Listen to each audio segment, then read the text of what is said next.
A tabela periódica atual é formada por 109 elementos distribuídos em 7 linhas horizontais, cada um sendo chamado de período. Os elementos pertencem ao mesmo período, possuem o mesmo número de camadas de elétrons. A tabela periódica surgiu devido à crescente descoberta de elementos químicos e suas propriedades, os quais necessitavam ser organizados segundo suas características. Até 1800 aproximadamente, 30 elementos eram conhecidos nos dias de hoje. A tabela periódica consta de 109 elementos. O nome tabela periódica é devido à prioridade, ou seja, repetição de propriedades do intervalos, como, por exemplo, ocorre com as fases da Lua, que mudam durante o mês e se repete mês após mês. Os elementos da tabela periódica podem ser classificados como metais. Eles são a maioria dos elementos da tabela. São bons condutores de eletricidade e calor, maleáveis e dúcteis. Possuem brilho metálico característico e são sólidos, com exceção do mercúrio.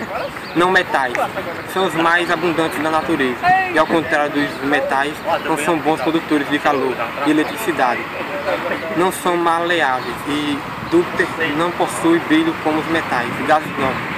São no total 6 elementos e suas características mais importantes é a inércia química. Hidrogênio. O hidrogênio é um elemento considerado à parte por ter um comportamento único.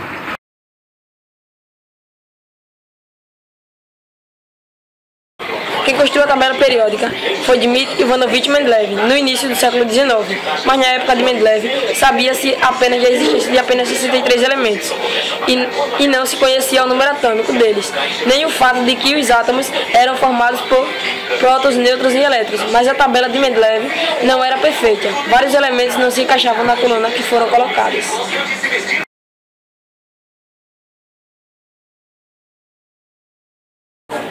Em 1913, Henry Moseley percebeu que algumas irregularidades da tabela de Mendeleev poderiam ser corrigidas quando os elementos eram agrupados por número atômico e não pela massa atômica.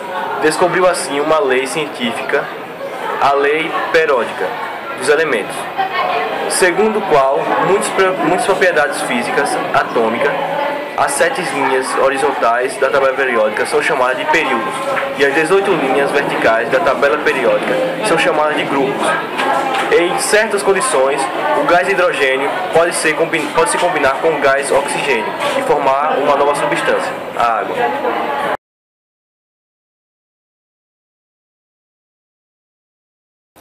O hidrogênio é o elemento mais simples, constituído por um núcleo contendo um próton com um elétron orbitando em sua volta. O deutério, um isótopo de hidrogênio que contém no núcleo um próton e um nêutron, e em sua órbita tendo um elétron. Esse isótopo foi descoberto por Harold Urey, ganhando por essa descoberta um prêmio Nobel em Química em 1934. Os isótopos do hidrogênio são prótio, que contém um próton, o deutério, que contém um próton e um nêutron, e o trítio, que contém um próton e 2 nêutrons.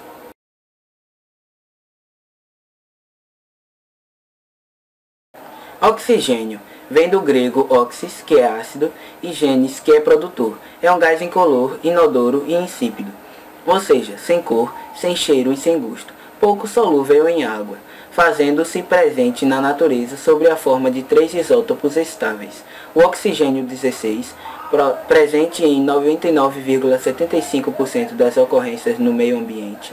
O oxigênio 17, 0,37% das ocorrências. E o oxigênio 18, com 0,20% das ocorrências.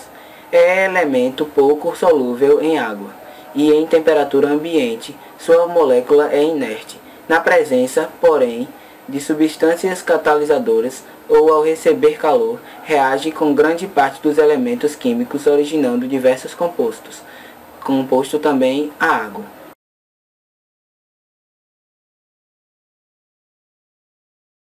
A água é uma substância química cujas moléculas são formadas por 2 átomos de hidrogênio e 1 de oxigênio. É abundante no universo, inclusive na Terra, onde cobre grande parte de sua superfície e é o maior constituinte dos fluidos dos seres vivos. As temperaturas do planeta permitem a ocorrência da água em seus 3 estados físicos principais. A água líquida, que em pequenas quantidades é incolor, mas manifesta sua coloração azulada em grandes volumes, constitui os oceanos, rios e lagos, que cobrem quase 3/4 da superfície do planeta. Nas regiões polares concentra-se as massas de gelo, e vapor constitui a parte atmosférica terrestre. A água é um componente biológico essencial à manutenção da vida animal e vegetal. No entanto, existem organismos que possuem homeostase, que é o equilíbrio interno, submetido às condições sazonais do ecótopo, onde estão inseridos e conseguindo sobreviver na ausência de água. A este estado denominamos a anidrobiose, onde todas as reações metabólicas, nutrição, locomoção e reprodução ficam suspensas e em estado latente, aguardando condições propícias para a sua expressão. Essa substância compõe proporção de 75 a 85% da estrutura corpórea dos seres vivos. Sua origem pode ser endógena, quando provém de reações internas, ou exógenas, através da ingestão indireta de águas e alimentos. Assim, o teor de água em um organismo pode variar segundo 3 fatores: a atividade funcional do tecido ou órgão, faixa etária do organismo e estudos envolvendo as espécies. Como você pode ver nessa tabela que está na tela, os fatores são a atividade funcional do tecido ou órgão, a faixa etária do organismo, que é a idade, o estudo da espécie. Relação existente contém, na atividade funcional do tecido ou do órgão, maior atividade funcional, maior teor de água, músculo 83%, ou menor atividade funcional, menor teor de água, ossos 48%. A proporcionalidade entre as relações são diretamente proporcionais.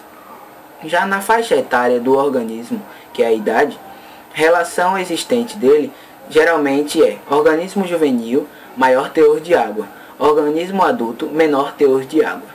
A proporcionalidade entre as relações são inversamente proporcionais. Já no fator estudo das espécies, a relação existente dele é que homem, a água representa 65% do peso do corpo. Medusas, 98% do peso é água. Sementes e esporos vegetais, 15% de água, vida latente. A proporcionalidade entre as relações varia conforme a espécie e o estágio de vida.